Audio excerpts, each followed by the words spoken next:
नमस्कार.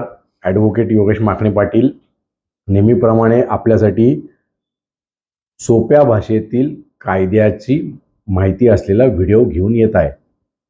त्याआधी माझं चॅनल सबस्क्राईब करा, माझे व्हिडिओ लाईक करत जा, व्हिडिओला कमेंट देत जा आणि सगळ्यात महत्त्वाचं जास्तीत जास्त लोकांपर्यंत व्हिडिओ शेअर आणि फॉरवर्ड करा. मित्रांनो, या आठवड्यामध्ये आपण सहकार क्षेत्रातल्या गृहनिर्माण संस्थेशी निगडित जे अगदी सभासदांचे छोटे छोटे प्रश्न असतात त्या संदर्भातल्या प्रश्नांना उत्तर देण्यासाठीची हे व्हिडिओ आपण करत आहोत.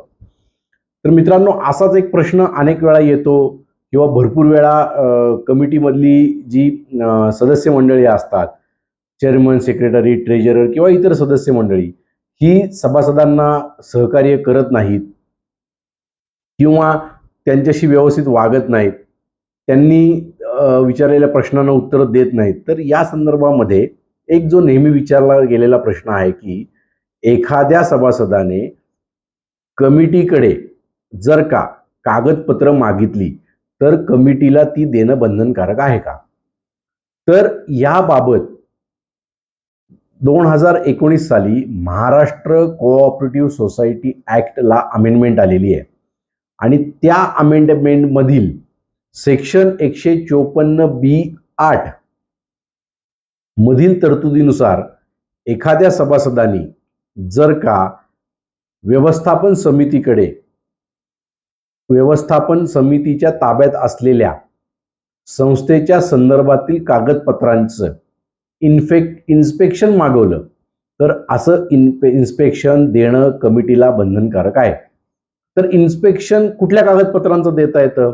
एकतर ऑडिट रिपोर्ट आहे, कमिटीचे ठराव आहेत, जनरल बॉडी मीटिंगचे मिनिट्स ऑफ मीटिंग्स आहेत, जनरल बॉडीचे ठराव आहेत, इमारती संदर्भातले काही कागदपत्र असतील, प्लॅन असेल, कमेन्समेंट सर्टिफिकेट असेल, कंप्लिशन असेल, सोसायटी रजिस्ट्रेशन सर्टिफिकेट असेल, कन्व्हेन्स डीड असेल, तर हे सगळं देणं बंधनकारक आहे.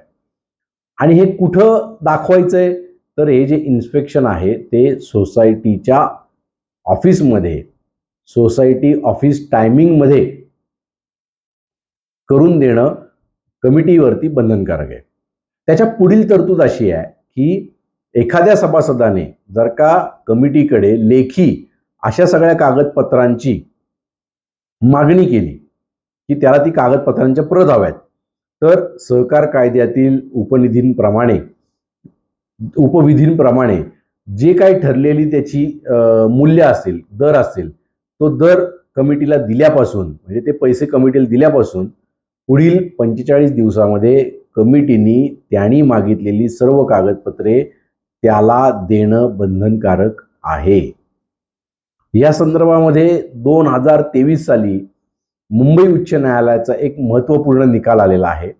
ज्यांना या निकालाची प्रत हवी असेल त्यांनी खाली कमेंट बॉक्समध्ये माझा मोबाईल नंबर दिलेला आहे, त्याच्यावरती व्हॉट्सअप करावं. आम्ही ती निर्णयाची प्रत तुम्हाला उपलब्ध करून देऊ शकतो. या संदर्भामध्ये पुण्यातील एका संस्थेमध्ये, गृहनिर्माण संस्थेमध्ये एक व्यक्ती होता. त्या व्यक्तीने लेखी कमिटीकडे मागणी केली की त्याला जी काही कागदपत्र मी मगाशी नमूद केली त्या कागदपत्रांपैकी काही कागदपत्र हवी आहेत, परंतु कमिटीनी अशी कागदपत्र त्याला पुढील 45 दिवसामध्ये उपलब्ध न करून दिल्यामुळे अशा व्यक्तीने उपनिबंधक म्हणजे डेप्युटी डिस्ट्रिक्ट रजिस्ट्रार ऑफ कोऑपरेटिव्हकडे तक्रार दाखल केली आणि डेप्युटी डिस्ट्रिक्ट रजिस्ट्रारनी त्या व्यक्तीच्या बाजूने निर्णय देताना कमिटीला सांगितलं की तुम्ही अशी कागदपत्र न दिल्यामुळे तुमची कमिटी बडतर्फ करण्यात येत आहे. मग कमिटी गेली जॉईंट डिस्ट्रिक्ट रजिस्ट्रारकडे. जॉईंट डिस्ट्रिक्ट रजिस्ट्रारने देखील निर्णय कायम ठेवला. मग कमिटी गेली उच्च न्यायालयामध्ये आणि मुंबई उच्च न्यायालयाने याबाबत निर्णय देताना एक अतिशय निरीक्षण जे नोंदवलेलं आहे ते खूप महत्त्वाचं आहे. मुंबई उच्च न्यायालय असं म्हणतं की सोसायटीची कमिटी ही सभासदांच्या निवडून दिलेल्या प्रक्रियेतनं निवडलेली जाते व तिने सोसायटीच्या सभासदांच्या हिताकरता, ना की बाधा येण्याकरता, हिताकरता काम करणं गरजेचं आहे. आणि जर का लिखित कायदा आहे, लिखित नियम आहे, तर असा नियम पाळणं सोसायटी कमिटीवरती बंधनकारक आहे. याच्यामध्ये 154 बी 23 मध्ये अजून एक पुढची तरतूद आहे, जिथे सोसायटीला पिनल कोड म्हणजे पिनल प्रोव्हिजन, जिथे त्यांना शिक्षा सुद्धा होऊ शकते. आता ही शिक्षा म्हणजे काय अगदी कैद होईल किंवा पोलीस पकडून नेतील अशी नाही आहे. पण समजा सोसायटीनी जर का कमिटीने अशी कागदपत्र दिली नाही, तर अशा कमिटी मेंबर्सला, तो सेक्रेटरी असेल, चेअरमन असेल किंवा पूर्ण कमिटीला, तिथून पुढे 5 वर्ष सोसायटीची निवडणूक लढता येणार नाही, अशी तरतूद आहे कायद्यामध्ये. तर मित्रांनो, मला असं वाटतं की मी सांगितलेली माहिती तुम्हाला नक्कीच आवडली असेल, समजली असेल.